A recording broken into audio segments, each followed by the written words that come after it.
ఇంక నీ స్పీచ్ తర్వాత స్పీచ్ ఇవ్వాలంటే సాహసమే వీళ్ళందరికీ కూడా. ఓకే. అయినా సరే హర్షిని దగ్గరికి వెళ్ళిపోదాం. చాలా చాలా కొత్త అవతారంలో మనందరికీ కనిపిస్తున్నారు హర్షిని సినిమాలో. అందరికి నమస్కారం అండి. ముఖ్యంగా మీడియాకి. ఈ కైండ్ ఆఫ్ జర్నర్ సినిమాలు చాలా అరుదుగా వస్తాయి. తీసుకోవడానికి కూడా చాలామంది టేకప్ చేయడానికి కూడా ఆలోచిస్తూ ఉంటారు. బట్ శ్రీకర్ ఆ స్టెప్ తీసుకున్నారు. దాన్ని నమ్మి ధీరజ్ గారు ఇంత ఇంత మంచి మూవీని ప్రొడ్యూస్ చేశారు. And there is dangerous talent అండి. బంచ్ ఆఫ్ డైరెక్టర్స్ వీళ్ళందరినీ చూస్తుంటేనే భయం వేస్తుంది. How they crack film I don't know. అన్ని లక్షల మంది, కోట్ల మంది ఆడియన్స్ థియేటర్స్కి ఎలా వస్తారో, ఎలా తీసుకొస్తున్నారో, the efforts they put in, it's కొంచెం ఇమాజినేషన్కి దూరంగా ఉంటుంది అనమాట. And coming to my character, చాలామంది చూసిన వాళ్ళు సర్ప్రైజింగ్గా ఉంది అంటున్నారు. అది నెగిటివో పాజిటివో నాకు తెలీదు. బట్ సోఫార్ నేను అది పాజిటివ్గా తీసుకుంటున్నాను. ఇద్దరు ముగ్గురు చూసిన ప్రముఖులు కూడా చాలా బాగుందని ప్రశంసలు అందించారు. ఐ హోప్ చూసిన తర్వాత మీ అందరు కూడా సేమ్ అలాంటి ఆ తరహాలోనే ప్రశంసలు అందిస్తారని మనస్ఫూర్తిగా కోరుకుంటున్నాను. Thank you so much for the director. Thank you అండి. It's definitely positive Harshini. అంత ట్రాన్స్ఫార్మ్ అవ్వడం అంత ఈజీ కాదు. So hearty congratulations to you. And yes, ఇప్పుడు ఇందుగలరు అందులేరన్న సందేహంబు వలదు. అటు ఓటీటీ అయినా, చిన్న సినిమా పెద్ద సినిమా, చిన్న స్క్రీన్ అనే తేడా లేకుండా Rajeev Kanakala sir, thank you. Please. ఇక్కడ విచ్చేసిన గెస్ట్లందరికీ, మీడియా మిత్రులకి, పాత్రికేయులకి, అలాగే న్యూ సెక్ట్ ఆఫ్ డైరెక్టర్స్ అందరికీ నమస్కారం.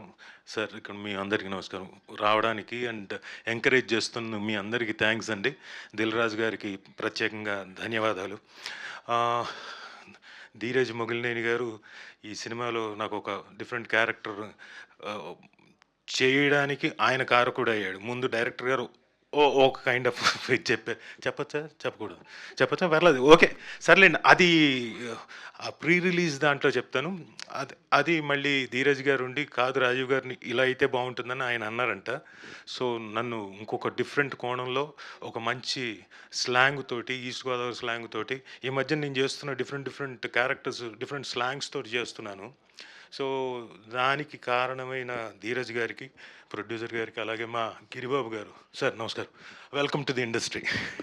సో ఆయనకి, వాళ్ళిద్దరు ప్రొడ్యూసర్లకి, అలాగే మా డైరెక్టర్ శ్రీకర్ గారికి. He's a very confident director. తనకి ఏం కావాలో చాలా క్లియర్గా తెలుసు. ఒక ఆర్టిస్ట్ దగ్గర నుంచి ఏం చెప్పి ఎలా చేయించుకోవాలో కూడా క్లారిటీ ఉన్న డైరెక్టర్. దానికి తోడు ఆయనకున్న టీం, ఆ కొండలరావు గారు, ఆయన నన్ను ఏపుకు తినేసాడు లొకేషన్లో. సార్ అది కాదు సార్, ఈ పదం ఇదే అన్నారు. నేనన్నా, మీరేమైనా బాపు రమణ గారు వాళ్ళది ఏమైనా విన్నారా? పని చేయలేదు కదా, విన్నారా? వాళ్ళైతే ఇదే పదాలు అడుగుతారు, రాశారు కదా అని అంటే, ఫస్ట్ 1 డే 2 డేస్ మా ఇద్దరికి కుదరలేదు. ఆ కొండలరావు గారికి నాకు, ఈయనేంట్రా బాబు నన్ను ఏపుకు తింటున్నాడు అనుకున్నా. బట్ ఆ తర్వాత బాగా జెల్ అయ్యాం. సో కొండలరావు గారు, మీకు డెఫినెట్గా చాలా బ్రైట్ ఫ్యూచర్ ఉంది. అప్పుడు మాత్రం ఆ బాండి, నూనె అవన్నీ కూడా మీరు పట్టుకెళ్ళండి వేయించడానికి ఆర్టిస్టులని. So but whatever it is, cinema తాలూకు క్వాలిటీ కోసమే కొండలరావు గారు అందరూ కష్టపడ్డారు. అలాగే డిఓపి గారు, సాయి గారు వాళ్ళు.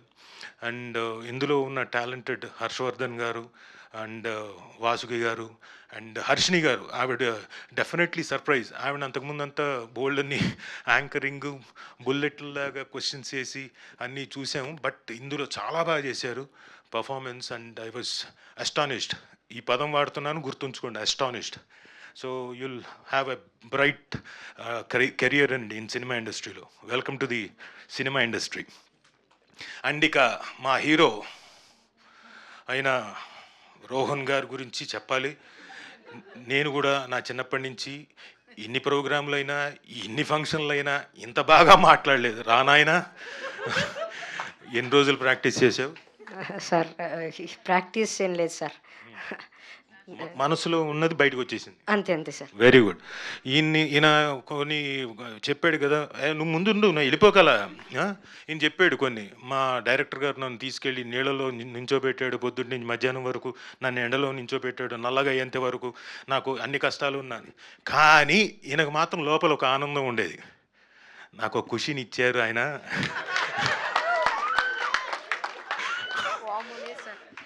లేదు సార్ లేదు సార్ ఫస్ట్ సినిమా నువ్వు అమాయకంగా నటించకే నేను లొకేషన్లో చూసిన రోజునే అనుకున్నా. సార్ మీరు ఉన్నప్పుడు జరగలేదు సార్. అంటే నేను లేనప్పుడు జరిగిందని ఒప్పుకుంటున్నాడు. కాదు కాదు సార్ అలాగా సార్ నేను చాలా మంచివాడిని సార్. మీ అమ్మగారు వచ్చారు ఇక్కడికి? లేదు ఉన్నారు సార్ అక్కడే ఉన్నారు. ఉన్నారా? అమ్మా మీ అబ్బాయి అమ్మా చూసారమ్మా, సింజిత్ గారిని, సాయి మార్తాండ్ గారిని, ఇంకొకరిని అందరినీ అలా బొట్లో వేసాడు. చాలా టాలెంటెడ్, యాక్టింగే కాదు. నువ్వు డెఫినెట్గా నువ్వు కంగారు పడకు, నేనేం చెప్పట్లేదు, నీ గురించి మంచిగా చెప్తున్నాను. సో నీ అంటే ద మోస్ట్ టాలెంటెడ్ యాక్టర్ ఈ జనరేషన్లో. అండ్ ఈ చిన్న వయసులో ఇంత చక్కగా యాక్టింగే కాదు మాటలు కూడా స్టేజ్ మీదకి వచ్చి కాన్ఫిడెంట్గా మాట్లాడుతున్నాడు కాబట్టి you will have a bright future and bright career. Way to go long career. Okay, అలాగే అరుణ్ దామ్మ,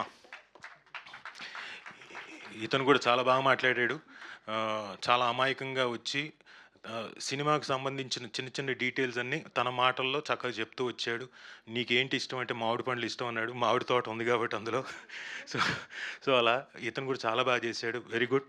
మీ ఇద్దరూ చాలా బాగా చేశారు సినిమాకి.